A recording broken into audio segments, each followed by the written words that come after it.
Hi friends, అందరూ ఎలా ఉన్నారు? నేను చాలా బాగున్నాను. ఈరోజు ఫాదర్స్ డే సందర్భంగా ఫాదర్స్ అందరికీ ఫాదర్స్ డే శుభాకాంక్షలు. ముందుగా మా ఫాదర్‌కి గూడా. అండ్ ఈరోజొచ్చేసి నేనొక స్కిట్‌ని చెప్పబోతున్నాను. అంటే షార్ట్ స్టోరీ లాగా అనుకోండి. దాన్ని మీరు చివరి వరకు విన్న తర్వాత నాతో తప్పకుండా అంగీకరిస్తారనుకుంటున్నాను. అండ్ ఇందులో వచ్చేసి ముగ్గురు పాత్రలున్నారు. నాన్న, కొడుకు అండ్ అమ్మ. అండ్ నాన్న పేరొచ్చేసి రమేష్, కొడుకు పేరు అర్జున్ అండ్ అమ్మ పేరు సుజాత అనమాట. ఫస్ట్ ముందుగా ఫాదర్స్ డే రోజు ఉదయం అర్జున్ వచ్చేసి మొబైల్‌లో స్క్రోల్ చేస్తూ ఉంటాడనమాట. అప్పుడేమంటాడంటే, "అమ్మ ఈరోజు ఫాదర్స్ డే అంట." అప్పుడు అమ్మ, "అవునురా! మదర్స్ డేకి మనం కేక్ కట్ చేసాం. ఫాదర్స్ డేకి ఏం చేద్దాం? మీ నాన్నకి ఏదైనా గిఫ్ట్ ఇవ్వు. కానీ నాన్నకి ఏమిష్టమో నాకు తెలీదు. అదే సమస్య. అమ్మకేమిష్టమో పిల్లలకు తెలుసు కానీ నాన్నకేమిష్టమో చాలా మందికి తెలీదు." నాన్న ఎప్పుడూ ఏం చెప్తుంటాడంటే, ఫ్యాన్ ఆఫ్ చేయండి, లైట్ ఆఫ్ చేయండి, నీళ్లు వేస్ట్ చేయొద్దు, డబ్బులు జాగ్రత్తగా ఖర్చు పెట్టండి అని చెప్తుంటారు. అంటే ఇప్పుడు ఇది బోరింగ్‌గా అనిపిస్తుంది. రేపు నువ్వు కరెంట్ బిల్ కడితే అర్థమవుతుంది బాబు. నాన్నకి ఏం గిఫ్ట్ ఇవ్వాలి? ఫోన్, వాచ్, షర్ట్ అవన్నీ ఆయన తన కోసం కొనరు. నీ కోసం కొనేస్తారు. అవును, నిజమే. అర్జున్ తన పాత ఫోటోలు చూస్తూ ఉంటాడు. ఒక ఫోటోలో చిన్నప్పుడు సైకిల్ నేర్పిస్తున్న నాన్న, మరొక ఫోటోలో స్కూల్‌కి తీసుకెళ్తున్న నాన్న, మరొక ఫోటోలో భుజాలపై కూర్చోబెట్టిన నాన్న. అమ్మా, నేను చిన్నప్పుడు నాన్న నన్ను ఎప్పుడూ వదలలేదుగా. లేదు బాబు, నువ్వు పడిపోకుండా నీ వెనకే ఉండేవాడు. నాన్నకి కొత్త ఫోన్ లేదు, కొత్త బట్టలు కూడా చాలా తక్కువగా కొంటారు. ఎందుకు? ఎందుకంటే నువ్వు అడిగినప్పుడు లేదు అని చెప్పడం ఆయనకి ఇష్టం ఉండదు బాబు. అందుకే తన కోరికలు తగ్గించుకుంటాడు. అప్పుడు ఒకసారి నీ స్కూల్ ఫీజు కట్టడానికి డబ్బులు సరిపోలేదు. ఆ నెల మీ నాన్న తనకు కావాల్సిన కొత్త షూస్ కొనలేదు. మరోసారి నీకు ల్యాప్టాప్ కొనడానికి తన బైక్ మార్చుకోవడం వాయిదా వేశాడు. నిజమా? నాన్నలు ప్రేమను మాటల్లో కాదు, త్యాగాల్లో చూపిస్తారు. అప్పుడు అర్జున్ ఆలోచనలో పడిపోతాడు. అమ్మా, నేను ఎప్పుడైనా నాన్నకి థ్యాంక్ యూ చెప్పానా? బహుశా లేదు బాబు. చాలామంది పిల్లలు చెప్పరు. ఎందుకంటే నాన్న ఎప్పుడు బలంగా కనిపిస్తాడు. అప్పుడు ఆ రోజు రాత్రి నాన్న లోపలికి వస్తాడు. ఏమైంది? ఒక్క నిమిషం కూర్చోండి. అర్జున్ మాట్లాడడం ప్రారంభిస్తాడు. అమ్మ ప్రేమ కనిపిస్తుంది కానీ నాన్న ప్రేమ చాలాసార్లు కనిపించదు. నాకు సైకిల్ నేర్పినప్పుడు నేను పడిపోకుండా వెనకే ఉన్నారు. నాకు జ్వరం వచ్చినప్పుడు రాత్రంతా నిద్రపోలేదు. నాకు ఏది కావాలన్నా ముందు మీరు కష్టపడ్డారు. నేను మీకెప్పుడూ చెప్పలేదు. కానీ మీరు నా హీరో. అప్పుడు నాన్న కళ్ళలో కన్నీళ్ళు. నాకేం గిఫ్ట్ అవసరం లేదురా, నువ్వు మంచి మనిషిగా ఎదగడం చాలు. అదే నా ఫాదర్స్ డే గిఫ్ట్. కాదు నాన్న, ఈరోజు మీరు వినాలి. నేను మిమ్మల్ని చాలా ప్రేమిస్తున్నాను. సరే, ఇప్పుడు గిఫ్ట్ ఎక్కడా? ఇదే గిఫ్ట్, నేను మాట్లాడమే గిఫ్ట్. అంటే ఏమీ కొనలేదా? లేదు. ఎందుకు? మీరే ఎప్పుడు చెప్తారు కదా డబ్బులు సేవ్ చేయాలని. నా మాటలతో నన్నే ఓడించావురా. అంటే మనం ఈ స్కిట్‌లో చూడాల్సింది అమ్మ ప్రేమను మనం చూస్తాం. నాన్న ప్రేమను మనం అనుభవిస్తాం. ఆయన గట్టిగా మాట్లాడొచ్చు, కానీ మన కోసం మౌనంగా పోరాడేది ఆయనే. ఈ ఫాదర్స్ డే సందర్భంగా మీ నాన్నకి ఒకసారి ఫోన్ చేయండి. లేదా దగ్గరికి వెళ్ళి ఒక మాట చెప్పండి. థ్యాంక్ యూ నాన్న, హ్యాపీ ఫాదర్స్ డే అని.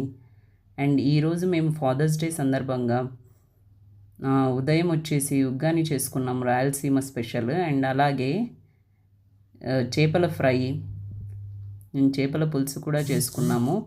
అండ్ లక్కీగా ఈరోజు మా అమ్మ వచ్చింది. ఈ వంటలన్నీ తనే చేస్తుంది. నాకు రెస్ట్ దొరికినట్టు అనమాట.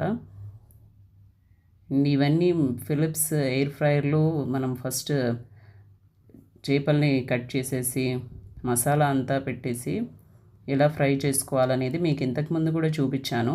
బట్ ఏంటంటే ఈసారి పీసెస్ కొంచెం పెద్దగా ఉన్నాయి అండ్ మసాలా కూడా కొంచెం డిఫరెంట్గా ఉంది. ఇందాక మీరు వీడియోలో కూడా చూసుంటారు దాన్ని. అండ్ ఇది 20 మినిట్స్ పడుతుంది ఫ్రై అవ్వడానికి. ఫస్ట్ 10 మినిట్స్ వచ్చేసి ఒకవైపు ఫ్రై అవుతుంది అండ్ నెక్స్ట్ 10 మినిట్స్ ఇంకొక వైపు ఫ్రై చేస్తామన్నమాట. అండ్ 200 డిగ్రీ సెంటిగ్రేడ్లో పెట్టుకోవాలి. అండ్ ఇది బాగా ఉడికిపోయింది. మేము ఉడకదేమో అని భయపడ్డాము. ఈ పీసెస్ చాలా లావుగా ఉన్నాయి కదా, కానీ చాలా చక్కగా ఫ్రై అయిపోయింది. చూడండి ఫ్రెండ్స్, చూస్తుంటే నోరు ఊరిపోతుంది, తినాలనిపిస్తుంది. అండ్ నెక్స్ట్ చేపల పులుసు ఎలా చేసామో చూపిస్తాను. అండ్ దీనికోసం మనం బాలెన్ పెట్టుకొని ఫస్ట్ మనము అంటే స్టవ్ అంటియకుండానే మొత్తం అన్నీ మసాలా దీనికి పట్టించాలన్నమాట, ఈ ఫిషెస్కి. అండ్ ఇవి కొంచెం పెద్ద పీసెస్ తీసుకుంటేనే బెటర్, ఎందుకంటే చిన్న చిన్న పీసెస్ అయితే ముళ్ళు చిన్న చిన్నగా విరిగి ఉంటాయి కదా, అవి తీసుకొని తినడం చాలా కష్టంగా ఉంటుంది. అండ్ ఈ పులుసు కోసం లావు ఉప్పు అయితే టేస్టీగా ఉంటుంది. కారం కొంచెం తక్కువగా వేసాము. అండ్ ఆయిల్ కూడా ఫస్ట్ ముందే మనము మ్యారినేట్ చేస్తున్నాం అనమాట. దీనికి ఎక్కువసేపు మ్యారినేట్ చేయాల్సిన పని ఉండదు. అండ్ ఇలా పైనే కలుపుకోవాలి, ఎక్కువగా ప్రెస్ చేయకూడదు, ఇవి బ్రేక్ అయిపోతాయి. మసాలా మనం ఏమేమి వేసామో మీరు చూసే ఉంటారు. అంటే కొబ్బరి పొడి, అండ్ అలాగే ధనియాల పొడి, ఫిష్ మసాలా, గరం మసాలా, అలాగే అల్లం పేస్ట్, వెల్లుల్లి పేస్ట్ సపరేట్గా వేసాము. అండ్ ఉప్పు కారం కూడా వేసాము. ఇది ఉడకడానికి ఎక్కువ టైం ఏం పట్టదు. మీరు కొంచెం వాటర్ తక్కువగా పోస్తే బాగుంటుంది, ఎందుకంటే చింతపండు పులుసు కూడా వేస్తాం కదా ఇందులో, అందుకని చెప్పేసి. అండ్ మనము పుదీనా కూడా వేసాము. మీరు చూసినట్టయితే వీడియోలో పుదీనా అండ్ కొత్తిమీర కూడా వేసాము. సండే రోజు చేపల పులుసు, అది కాక ఫాదర్స్ డే వచ్చింది కాబట్టి ఇరగదీస్తున్నాము. మీరు కూడా ఈ వీడియో చూసేయండి కంప్లీట్గా చివరి వరకు. అండ్ మీకు చేపల పులుసు ఎలా చేయాలి అనేది ఒక క్లారిటీ వస్తుంది. అండ్ అలాగే మీరు కూడా కొత్తగా చేస్తున్నట్టయితే కనుక, ఫస్ట్ టైం అయితే కనుక ఈ జాగ్రత్తలు ఎలా తీసుకోవాలి అనేది కూడా తెలుస్తుంది. చింతపండు కూడా ఎక్కువగా ఏం వేయకండి, కొంచెం తక్కువగానే వేయండి. ఒక చిన్న నిమ్మకాయ సైజ్ అంత నానబెట్టుకొని వేస్తే సరిపోతుంది. మరీ ఎక్కువగా వేస్తే పుల్లగా ఉంటుందన్నమాట పులుసు. అంటే పులుపు ఎక్కువ ఇష్టం ఉన్న వాళ్ళు వేసుకోవచ్చు అనుకోండి, అది వేరే విషయము. పులుపు ఇష్టం లేని వాళ్ళు కొంచెం తగ్గిస్తే బాగుంటుంది. అండ్ అన్నీ కలిపి పోసిన తర్వాత, చింతపండు పిండిన తర్వాత మనం స్టవ్ ఆన్ చేసామన్నమాట. ఇక్కడే ముందే ఆన్ చేయకూడదు, ఎందుకంటే అవి తొందరగా ఉడికిపోతాయని చెప్పాను కదా చేపలు, అందుకని చెప్పేసి. తర్వాత మూత పెట్టేసి ఒక 10-15 నిమిషాలు ఉడికిస్తే సరిపోతుంది. అండ్ గంటెతో ఎక్కువగా కలపకండి దీన్ని. అండ్ పైన వచ్చేసి ఇక్కడ కొత్తిమీర చల్లుకున్నాము. కొత్తిమీర, పుదీనా కూడా ముందుగా వేసేసాం కాబట్టి ఇది టేస్ట్ సూపర్గా ఉండింది. మీరు కూడా ఇలా ఒకసారి ట్రై చేయండి. నచ్చితే మీ ఫ్రెండ్స్ అండ్ ఫ్యామిలీ మెంబర్స్తో కూడా షేర్ చేయండి. అండ్ ఇందులోకి చేపల పులుసులోకి జొన్న రొట్టె కూడా చేసుకున్నాము. అండ్ జొన్న రొట్టె చేయడానికి ఫస్ట్ ఇలా పిండిని తీసుకొని మనము వేడి నీళ్ళు పోసి కొద్ది కొద్దిగా పోసి కలుపుకుంటున్నాం అన్నమాట. ఈరోజు మా ఇంట్లో ఆల్మోస్ట్ వంటల మ్యారథాన్ నడిచిందనే చెప్పుకోవాలి. ఎందుకంటే మా అమ్మ వచ్చింది కాబట్టి వంటల మీద వంటలు చేసేస్తూ ఉంది మార్నింగ్ నుంచి, కొంచెం కూడా రెస్ట్ లేకుండా. అండ్ ఈ జొన్న రొట్టె కూడా చేసిందనమాట. దాన్ని ఎలా చేయాలి, ఎలా కొట్టాలనేది కూడా మీకు చూపిస్తాను. కొద్ది కొద్దిగా పిండి కలుపుకొని ఇలా తట్టాలి మెల్లమెల్లగా. మరీ ఎక్కువగా తట్టకూడదు, గట్టిగా తడితే అది విరిగిపోతుంది. ఎందుకంటే పిండి కొంచెం ఎక్కువగా సాఫ్ట్గానే ఉంది, మేము పట్టించుకొచ్చిందనమాట. అండ్ విరగకుండా జాగ్రత్తగా కొట్టుకోవాలి దీన్ని. అండ్ ఇలా కొడుతున్నప్పుడు చేతికి కొంచెం తడి కూడా అనుకుంటే కొంచెం జరగడానికి ఈజీగా ఉంటుంది, రొట్టె అనేది సాఫ్ట్గా వస్తుందన్నమాట. అండ్ దీని ఫైనల్గా ఇలా పెద్దగా వచ్చిన తర్వాత మీకు సరిపోయింది, సైజ్ సరిపోతుంది అనుకుంటే ఆ సైజుని బట్టి, మనం తీసుకున్న పిండిని బట్టి వస్తుంది సైజు. ఇలా మెల్లగా మనము చపాతీలు, రొట్టెలు కాల్చేది ఉంటుంది కదా, సలాగితో కొంచెం పైకి లేపి పెనం మీద వేసి మనం ఈ రొట్టెని ఒక పక్క తడపాలి, తడి అద్దాలన్నమాట. ఒక గుడ్డ ఎప్పుడూ పెట్టుకోవాలి మనం రొట్టె చేస్తున్నప్పుడు.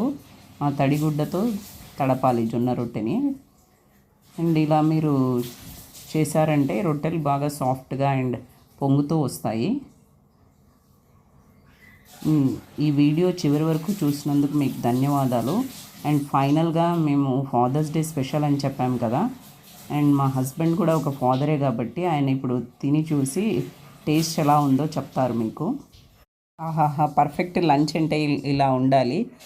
అండ్ రైస్, చేపల పులుసు, చేపల ఫ్రై, అలాగే రోటీ ఇవన్నీ పెట్టుకొని తింటే ఇంకా ఇంతకన్నా ఏం కావాలి. వేరే ఏ రెస్టారెంట్ కూడా దీని ముందు పనికిరాదు, ఈ టేస్ట్ ముందు. అదే మా ఆయన చెప్తూ ఉన్నాడు అనమాట ఇక్కడ. అండ్ మా పిల్లలకి ఇప్పుడే పెట్టట్లేదు, వాళ్ళు ఇంకా చిన్నగా ఉన్నారు కాబట్టి ఈ స్పైసీనెస్ ఇంకా అలవాటు పడాలంటే కొంచెం టైం పడుతుంది. Thank you for watching. Have a nice day. Bye bye.